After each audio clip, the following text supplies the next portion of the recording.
Labdien! Es esmu Raivis Anspaks un esmu Salaspils novada domes priekšsēdētājs. Es regulāri lasu Latvijas Republikas satversmi. Mūsu satversmē ir 116 panti, kas pēc būtības ir dažas A4 formāta lapas, uz kurām uzrakstīti mūsu konstitūcijas pamatprincipi un pamattiesības.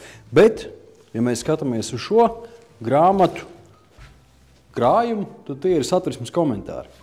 Šajos 116 pantos ir ietverts ļoti daudz tiesību un pienākumu, un man jāsaka tā, mūsdienās, kad mēs sakam, satversme man garantē, vai man ir satversmē garantētās tiesības, vienmēr jāpadomā par to, vai es esmu to izlasījis. Laikmetā, kad mēs dzīvojam no virsrakstiem un dažkārt aizmirstam izlasīt teikumus līdz galam, es teiktu, ka šī ir viena lieta, kas katram ir jāizlasa. Tā ir Latvijas satversme un tās komentāri. Tas dos daudz jaunas zināšanas un daudz labāks priekšstats par mūsu valsts uzbūvi un arī par mūsu tiesībām un arī pilsoniskajiem pienākumiem. Jālasa ir tādēļ, ka no grāmatām mēs iegūstam zināšanas. Un ja mēs lasām daudz, tad kādu dienu mēs rodam spēju arī paši radīt jaunas zināšanas. Ko lasi tu?